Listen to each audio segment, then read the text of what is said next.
get my 6.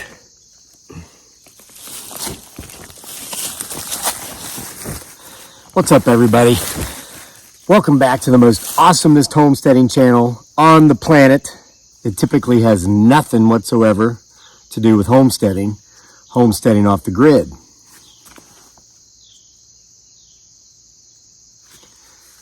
Well, as of this recording, it's the very last day of August, which means tomorrow is September, which means we've only got a month to go until we hit October. Hey, and I'm an October storyteller, so I'm excited. I know you are as well to hear some great Halloween-themed stories coming up very soon. But I figured, why wait until then to start telling some pretty creepy and spooky stories? Because the weather's perfect for it now. Isn't it great that summer's heat has passed, at least for now? And it feels like fall. I've been going out on the porch in the mornings at 5 a.m. in the pitch black darkness to drink my coffee, and it's almost cold. It's a little chilly. It's in the upper 50s. And right now, as I sit here in Central Virginia, it's in the low 70s, and in the shade, it's even cooler. This is perfect storytelling time. And since we're in the woods and it's a little creepy, it's perfect Bigfoot Sasquatch storytelling time, isn't it? All right, so as my beautiful bride Dearly, aka Giggly Girl, would say, with no further ado, I'm going to get to the stories. I'm going to read you a couple of stories here that I printed out from Bigfoot Sasquatch Files Volume 15. This was the last edition printed in that series, and it's been more than 3 years. Can you believe it? 3.5 years. The series kind of stalled because we were in talks to do an online streaming series of this with an online streaming service, and when they wanted me to turn over all creative processes, I pretty much said no. So unfortunately, I lost the momentum I had going with this, but I think we might be able to get back into it. We've had a few folks turn in some pretty cool, awesome Bigfoot Sasquatch stories here lately, and I've come up with some memories from the past that have not yet been put to paper. So who knows, maybe Bigfoot Sasquatch Files Volume 16 is a reality. Maybe it'll happen by the end of the year. Who knows? But here is a story. This was submitted to us anonymously. Gosh, the last time, wow, there I am. There's all kinds of everything else back there, too. Last time I was working on this series, I didn't even need to wear these to read, but time marches on. This is a story called This Is Why I Stopped Deer Hunting, submitted anonymously. If you have a Bigfoot Sasquatch story or anything associated with the paranormal, anything spooky, you can submit it to the channel with your permission for us to share it if you'd like. You can give us your name, or you can submit it anonymously as well. We'll keep your confidentiality for you. The email address for that is crazylake@mail.com. Now, with no further ado, like Dearly would say, for real this time. Hi, Kevin, aka Crazy Lake. That's me. I don't know why they say I'm crazy. I think I'm the only one that's sane and the rest of the world's crazy. But whatever. What do I know? I'm the one that was given the label. All right. I'm giving you permission to use my story in print or video format. However, I ask that you do so anonymously. As you'll see as I tell this tale, I'll be making a criminal confession as I clearly admit to poaching. Sure, it was years ago and I was young, but yes, it was also very wrong, and I live in a very small community in Appalachistan, much like the one I'm sure you grew up in, and you know how people in areas like this can be. They might have an axe to grind with you for something that happened half a century ago, even if it was merely a perceived slight, and they would jump on any opportunity today to exact their long-awaited revenge. Does sound like you grew up in a place that I grew up back in Appalachistan. I can relate. Also, I've been hesitant to tell this story because it is not too unlike a story that you yourself told in a previous volume of the Bigfoot Sasquatch Files, all of which, by the way, I've read twice. And folks, you can get the Bigfoot Sasquatch Files on Amazon in print or Kindle. The link is in the description box below. I was so excited when you finally opened an email account for your beyond awesome YouTube channel, Homesteading Off the Grid, for people like me to send in our stories. I was exuberant with the thought of seeing my name in an upcoming volume. However, as I mentioned, due to the partially criminal nature of this story, seeing my name as a byline will have to wait for another time. While speaking with someone close to me recently, and while we were discussing all things Bigfoot Sasquatch, I mentioned to her how I'd thought off and on about submitting this story to you, but of my hesitation due to its closeness to one you've told yourself, and it was her prodding that convinced me to finally come forward with my story, because as she put it, it might help so many other people who have had the exact same thing happen to them, but who are too afraid to come forward. So, with no further ado, as you like to point out, your beautiful bride dearly, aka Giggly Girl, would say, and yes, she is beautiful in my humble opinion, it's time to get to the story. Like yourself, as a young hillbilly in Appalachian, I was constantly playing outside. Video games existed, I'm just a little younger than you, but not to the degree they do today, but still, my friends and I, just as I'm sure you and yours, would have rather been outside hunting, fishing, hiking, or camping than playing Call of Duty or Fortnite or whatever the masses of today's youth play to rot their beautiful young minds. You're correct. I took up bow hunting during my early teens, though my intentions were not pure. You see, I, like my friends, was all about getting that big buck, and whether the means with which we got him were legal or not, we cared not. Basically, I'd taken up bow hunting to justify being in the woods deer hunting at the beginning of October when bow season began, rather than having to wait until late November when rifle season came in. However, it wasn't my bow with which I was doing my deer hunting. As anyone from Appalachian can tell you, the most underutilized firearm in existence has got to be the .22 Magnum. It's a smaller caliber rifle, but with its shooting velocity and considerably larger ballistic than a regular .22 caliber long rifle, it makes for the perfect hunting weapon, as you can take small game like squirrels and rabbits without destroying the meat, but you can also take large game like deer. The rifle would easily kill a bear. However, it is considered too small a firearm by the government to dispatch a deer quickly and cleanly, but as you and I and anyone reading this knows, what the hell does the government know? I concur. All they know is they think they can take 35% off the top of every dollar I make in federal income taxes and then pass the rest on to the state and then the local government. Blah, blah, blah, blah. Personal property taxes. Own my truck outright. Had it paid for a long, long time. Still get to pay $1,200 a year in personal property taxes on a truck I own. You never truly own anything in America, folks. Forgive me. I just got the tax bill today. On my wife's new Mercedes-Benz that I paid for in cash, and I still have to pay the government for permission to use it.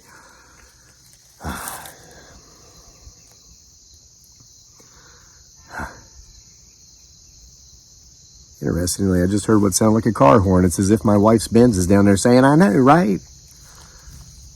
But it couldn't have been, because she's out at a friend's house right now in her Benz. All right, moving forward. So, with this explained, I can now point out how my teenage buddies... There's that car horn again. That's kind of odd, isn't it? How my teenage buddies and I used to go what we called bow magnum hunting, which meant we'd take our bows and .22 Magnums out with us. We'd enter the woods with the rifle, and if questioned by anyone we might run into, claim to be squirrel hunting or turkey hunting, whatever smaller game was in season. But we'd actually be deer hunting. If we were to actually kill a deer with the rifle, we'd then go back to the vehicle, head home, and claim to be getting someone to help us drag the deer, and of course, while home, put the rifle away and take back only our bow, so as not to be in the possession of a firearm should the conservation officer be waiting on us at any point throughout this journey. They never were, through our experience, but one can never be too paranoid. I agree with that as well.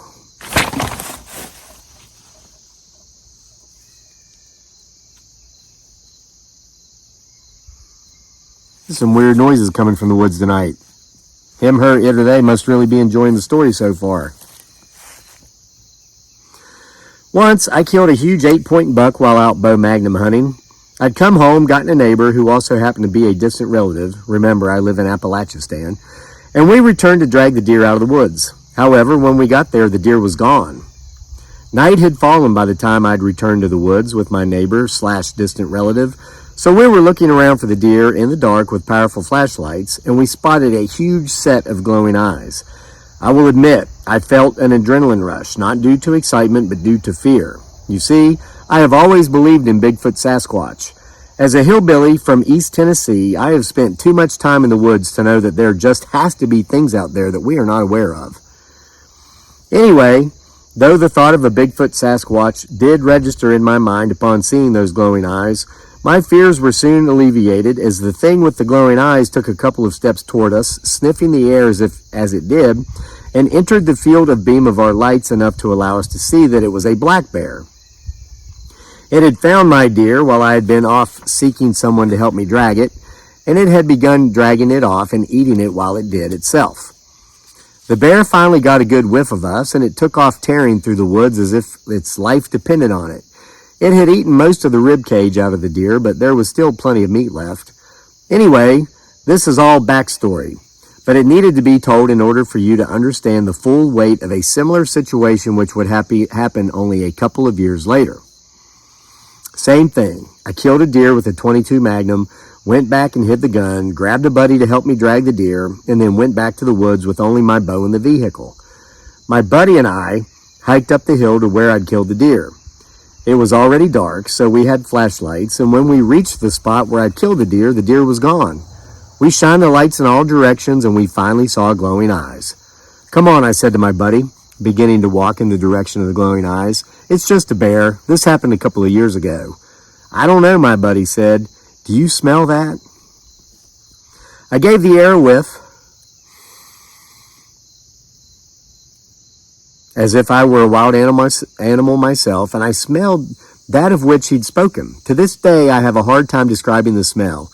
It was both the first and last time I'd ever smelled anything like it. It smelled, as best as I can describe it, like a combination between a skunk and very rotten roadkill. "It's just a skunk," I said to my buddy, and I continued walking, keeping my light trained on the glowing eyes, which were about 50 yards away. This was back during the days when a mag light was pretty much the best flashlight on the market. With today's torches, we would have clearly been able to see what it was that was standing only half the length of a football field away from us, and I would have never taken that first step toward it. However, in the dim light of the mag light, I knew not to be scared. "It'll run," I said over my shoulder to my buddy, "once it smells us." After cutting the distance between myself and the glowing eyes in half, I heard a guttural growl that sounded unlike any growl I'd ever heard before. I've heard plenty of bears in my life, but this sound was nothing like that. I turned and asked, "Did you hear that?" of my buddy, but it was only then that I realized that he'd not gone with me. And then, as if the thing with the glowing eyes had somehow floated across the distance that separated us, because I did not hear anything until then, I heard a twig break just a foot away from me, in the direction from which I had turned. I turned back around, and at first it looked as if I was shining my light into a wall. A wall, however, that was dark and furry, but not the same shade or fur of anything I'd ever seen. It was darker than a deer, but much darker. It was darker than a deer, much darker, but lighter than a black bear. I began moving my light upward, slowly, and I soon found that I was shining my light directly into the face of that which is not supposed to exist outside of storybooks and really strange YouTube channels. Bigfoot, Sasquatch. As my mouth opened, for I was about to scream, this beast let out an eardrum-shattering roar. I say this because later my ears would be ringing for hours, and I did not stick around to see what it might do next. I turned, and despite being in a thickly wooded forest, I ran faster than I had ever run in my life. I got only glimpses of my buddy's backside as he ran ahead of me equally fast. We made it back to the vehicle, jumped in, and pulled out of there as if our lives depended on it, because at the time we thought they did.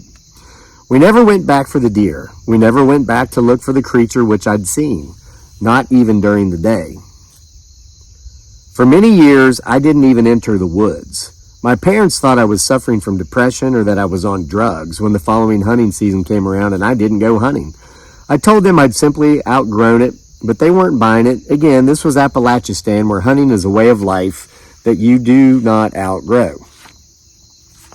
In time, and after I would go off to college and graduate and actually get a really nice professional job, my parents stopped haranguing me about hunting. I guess they finally accepted that it just wasn't my thing anymore. But you and everyone else who will hear this story or read it knows the truth. The reason I stopped deer hunting and hiking and anything done in the woods in general has nothing to do with having outgrown it. It has only to do with Bigfoot, Sasquatch. The end.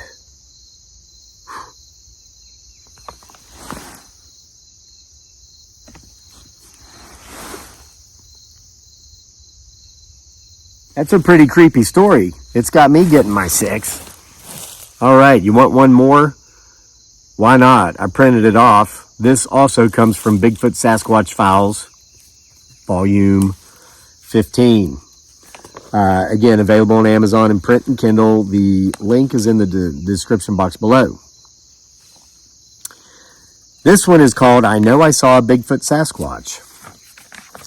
And let's see, another anonymous story. Like, folks, listen, I'm telling you, if you're an educated professional and you don't want people to think you're nuts, you can send us your stories. The email address is crazylake@mail.com. It's in the description box below. People will often ask in the comments, well, dude, what's your email address? I got a story. It's in the description box. I say it all the time. Come on.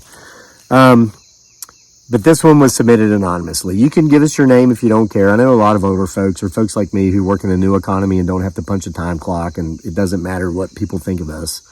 And let me tell you, if you are concerned about what other people think of you, you are not free. You will never be free if you care about what other people think. Just an FYI on life, okay? I don't care. And, man, I'm living the life. All right, so anyway, but this person clearly couldn't put their name out there, so we're keeping them anonymous, okay? Hi, Mr. Lake. I know I saw a Bigfoot, or a Bigfoot Sasquatch, as you call him on your YouTube channel, Homesteading Off the Grid. Sometimes I don't know if you're being serious or goofing off. I can't tell if you actually believe in Bigfoot Sasquatch or if you're just making fun of people that do. I'll give you credit, though. Trying to figure it out keeps me coming back. Maybe that's your point after all, for all I know.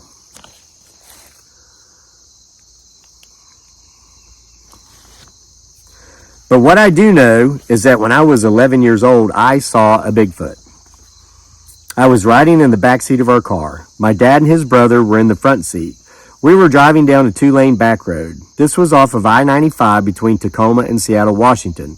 So there's a lot of Bigfoots in the area. Yeah, and I actually used to live out there, ironically, and I've been up and down that road a lot. Traffic there sucks worse than it does in Washington, D.C.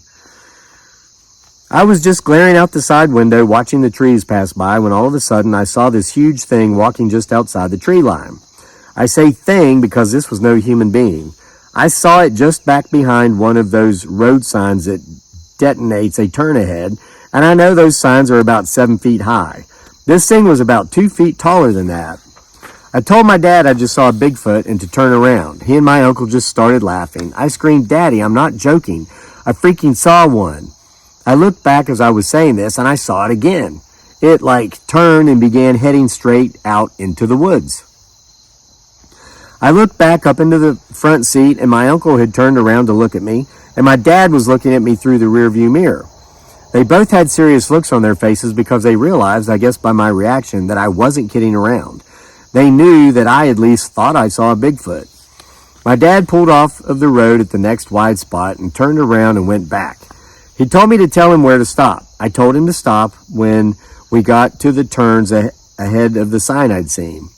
We got out and walked into the woods where I'd seen it. It was summer, so there was no snow or anything, but just a little ways into the woods, there was a couple of mud puddles.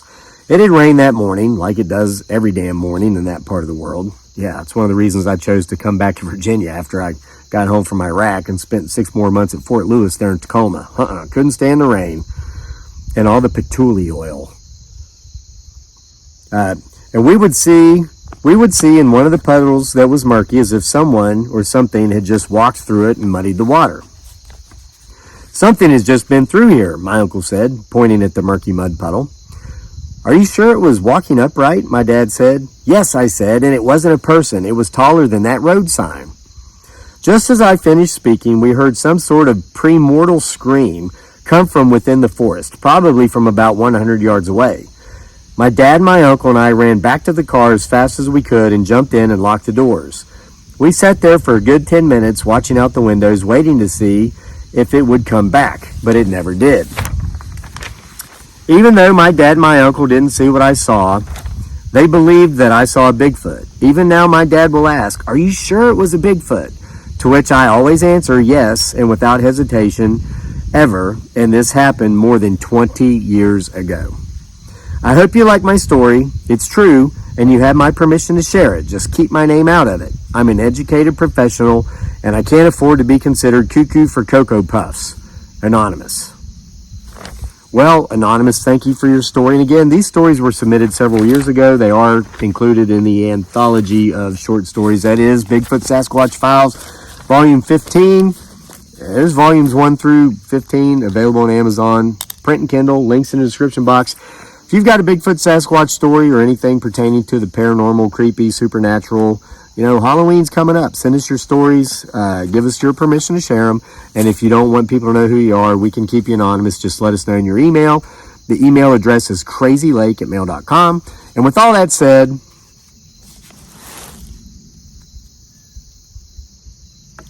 I got to go back into the office and do some work for my other social media accounts because clearly I have personal property taxes to pay. Yes, I own pretty much everything I have outright, but I must pay that toll fee to our government for permission to use it. See you for more next time here at the most awesomest homesteading channel on the planet that typically doesn't have anything to do with homesteading whatsoever. Homesteading off the grid.